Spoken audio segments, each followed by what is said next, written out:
Future में जो new technologies आएगी उनके पैनल भी यहाँ पर इजीली बनाए जा सकते हैं।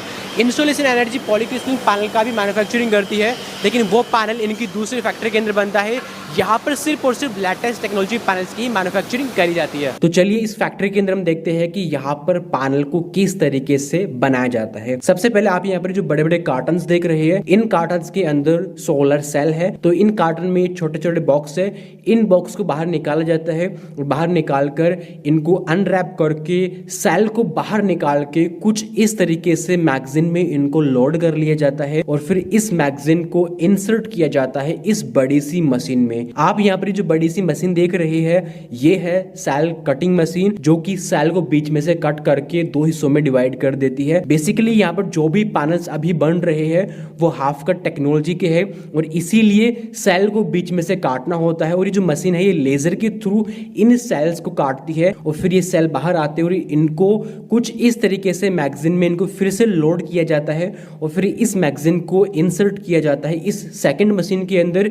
और ये जो मशीन है ये है cell string machine, solar cells को आपस में सीरीज में कनेक्ट कर देती है और ये वाली मशीन भी फुल्ली ऑटोमेटिक है। आप देख सकते हैं कि किस तरीके से ये वाली मशीन मैगजीन में से 1 बाय 1 करके सेल को पिक करके लाती है और इन सेल के ऊपर रिबन की पेस्टिंग करी जाती है और पेस्टिंग करने के बाद में जैसे ही ये सेल आगे कंटिन्यू होते हैं तो यहाँ पर इनकी सोल्डरिंग कर दी जाती है और सोल्डरिंग करने के बाद में ये सेल इस कन्वेयर बेल्ट पे से होते हुए आगे कंटिन्यू हो जाते हैं। यहाँ पर जो भी पैनल्स बन रहे हैं उन पैनल्स के अंदर 12 सेल की स्ट्रिंग यूज होती है।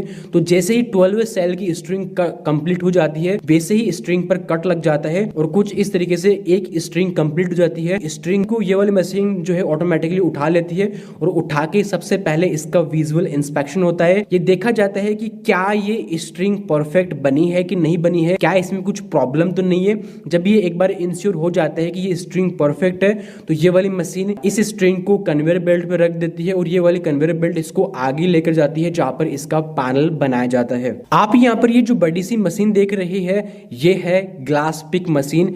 ये वाली मशीन 1 बाय 1 करके ग्लास को पिक करती है और पिक करके उनकी क्लीनिंग करके उस पर ईवी सीट की लेयर बिछा के इसको आगे कंटिन्यू किया जाता है। ईवी सीट की कटिंग के लिए और बैक सीट की कटिंग के लिए यहाँ पर फुल्ली ऑटोमेटिक मशीन है जो कि बिल्कुल फिक्स साइड्स की ईवी सीट और बैक सीट को कट करके यहाँ पर रख लेती है। तो ये जो ग्लास है जिसके ऊपर अभी ईवी सीट बिछाई है ये ग्लास कन्वेयर बेल्ट से होता हुआ आगे कंटिन्यू होता है और ये जो रोबोट है ये रोबोट जो सेल स्ट्रिंग बन के आ रही है कन्वेयर बेल्ट से होती है उनको 1 बाय 1 करके पिक करता है और पिक करके इस ग्लास के ऊपर उनको जमा देता है। अभी यहाँ पर जो पैनल बन रहा है उसमें 12 स्ट्रिंग का यूज होगा। तो ये रोबोट कन्वेयर बेल्ट पे से 1 बाय 1 करके स्ट्रिंग को पिक करता है और पिक करके इस ग्लास के ऊपर रखता है और जैसे ही यहाँ पर 12 स्ट्रिंग को रख दिया जाता है ये ग्लास कन्वेयर बेल्ट से होता हुआ आगे कंटिन्यू होता है। आगे इसका विजुअल इंस्पेक्शन होता है और विजुअल इंस्पेक्शन के साथ में जो भी स्ट्रिंग यहाँ पर लगी है उनको प्रॉपर तरीके से अलाइन कर दिया जाता है और अलाइन करने के बाद में फिर इसको आगे कंटिन्यू किया जाता है। अब ये पैनल जाएगा ऐसी मशीन के अंदर जहां पर इसकी सोल्डरिंग करी जाएगी। बेसिकली यहाँ पर जो भी स्ट्रिंग हमने यूज करी है उन स्ट्रिंग्स को भी आपस में सीरीज में कनेक्ट करना होगा और इसके लिए ये जो बड़ी सी मशीन है ये बड़ी सी मशीन फुल्ली ऑटोमेटिक है। ये बड़ी सी मशीन खुद से ही जो भी स्ट्रिंग है उनके ऊपर रिबन लगा के उसकी सोल्डरिंग कर देती है और सोल्डरिंग करने के बाद में इसको बाहर निकाल देती है। अब आगे इस पैनल की एक बार टेस्टिंग कर ली जाती है। ये देखा जाता है कि जो भी सोल्डरिंग हुई है ये परफेक्ट है कि नहीं है। जब ये इंश्योर हो जाता है कि सोल्डरिंग एकदम परफेक्ट है तो फिर इस पैनल के ऊपर ईवी सीट की लेयर बिछाई जाती है और ईवी सीट के जस्ट ऊपर बैक सीट की भी लेयर बिछाई जाती है और फिर इस पैनल को रेडी कर लिया जाता है लैमिनेशन के लिए। लेकिन लैमिनेशन से पहले एक बार इस पैनल की प्रॉपर टेस्टिंग करी जाती है इस बड़ी सी मशीन के अंदर। ये जो बड़ी सी मशीन आप देख रही है ये है ईएल टेस्टिंग मशीन और इस मशीन के अंदर काफी सारे कैमरास लगे हैं जो कि पैनल की प्रॉपरली इमेजेस निकालते हैं और ये चेक करते हैं कि इनमें जो भी सेल्स लगे हैं क्या उन सेल के अंदर कोई क्रैक्स तो नहीं है या फिर कोई भी इसमें कोई प्रॉब्लम तो नहीं है इस पूरे पैनल के अंदर। क्योंकि अगर एक बार पैनल का लैमिनेशन हो गया तो फिर पैनल को खोलकर उसको रिपेयर करना इम्पॉसिबल होता है। तो पहले ही ये इंश्योर कर लिया जाता है कि पैनल 100% परफेक्ट हो तभी इसको लैमिनेशन के लिए भेजा जाता है। मेरे पीछे आप ये जो बड़ी सी मशीन देख रहे हैं ये है लैमिनेटर। इस मशीन के अंदर पैनल्स की लैमिनेशन करी जाती है। सबसे पहले हमने ग्लास लिया, ग्लास के ऊपर EVA सीट डाली और सेल डाला, सेल के ऊपर हमने फिर से EVA सीट डाली और फिर डाली हमने बैक सीट। अब ये सैंडविच बन गया और इस सैंडविच को इस बड़ी सी मशीन में डाला जाता है और डालने के बाद में उसका लैमिनेशन करी जाती है और लैमिनेशन करने के बाद में जितने भी कंपोनेंट हमने डाले थे ये एक साथ जो है चिपक जाते हैं। और लैमिनेशन के टाइम पर जो EVA सीट है, बैक सीट है, उनका एक्स्ट्रा पार्ट बाहर निकल जाता है मेल्ट होके। तो इसकी कटिंग के लिए भी यहाँ पर ये फुल्ली ऑटोमेटिक मशीन है जो कि एक्स्ट्रा पार्ट को कट करके बाहर निकाल देती है और कटिंग करने के बाद में इस पैनल की फिर से एक बार मैनुअली कटिंग करी जाती है ताकि कोई भी यहाँ पर एक्स्ट्रा पार्ट बाहर ना रहे। अगर एक्स्ट्रा पार्ट बाहर रह जाता है तो यहाँ पर जो फ्रेम हम इंस्टॉल करेंगे वो फ्रेम प्रॉपरली यहाँ पर नहीं बैठ पाएगा, मजबूती सही से नहीं आ पाएगी। फिर ये पैनल कन्वेयर बेल्ट से होता हुआ आगे कंटिन्यू होता है और यहाँ पर फिर से इसका विजुअल इंस्पेक्शन होता है। ये देखा जाता है कि अब तक इस पैनल में जो भी काम हुआ है ये सब कुछ परफेक्ट है कि नहीं है। अगर यहाँ पर कुछ भी प्रॉब्लम इस पैनल में निकलती है तो उसको या तो ठीक किया जाता है, अगर वो ठीक नहीं होती है तो फिर उसको डैमेज कर दिया जाता है, वो पैनल फिर किसी भी काम का नहीं होता है। जब ये इंश्योर हो जाता है कि पैनल में सब कुछ परफेक्ट है तो फिर इसकी फ्रेमिंग करी जाती है। फ्रेमिंग के लिए भी यहाँ पर फुल्ली ऑटोमेटिक मशीन है। ये जो मशीन है इस मशीन के अंदर ऑलरेडी जो फ्रेम्स होते हैं उनको लोड कर दिया जाता है। तो ये 1 बाय 1 करके उन फ्रेम्स को पिक करती है और उन फ्रेम्स के ऊपर ऑटोमेटिकली सीलेंट फिलिंग करती है और फिलिंग करने के बाद में ये ऑटोमेटिकली मशीन इन पैनल्स के ऊपर फ्रेम को प्रॉपरली इंस्टॉल कर देती है। फ्रेम इंस्टॉल होने के बाद में पैनल इस मशीन से बाहर निकल के कन्वेयर बेल्ट से होता हुआ आगे कंटिन्यू होता है।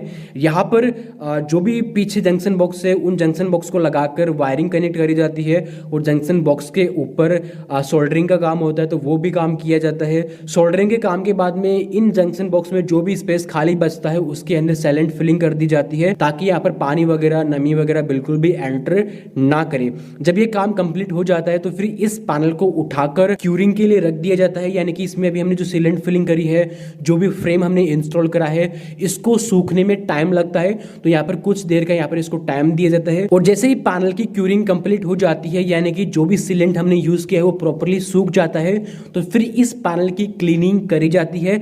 यहाँ पर जो भी एक्स्ट्रा पार्ट बच जाता है उसको बाहर निकाला जाता है और लैमिनेशन के टाइम पर काफी सारे प्रोसेस के अंदर कुछ भी केमिकल अगर पैनल्स पर लगा है तो उस केमिकल को थिनर की हेल्प से प्रॉपरली क्लीन किया जाता है। अब इस पैनल की फाइनल टेस्टिंग करी जाएगी और इसके लिए एक लीड को पैनल के पीछे कनेक्ट कर देते हैं ताकि टेस्टिंग मशीन पैनल के साथ में कनेक्ट हो सके।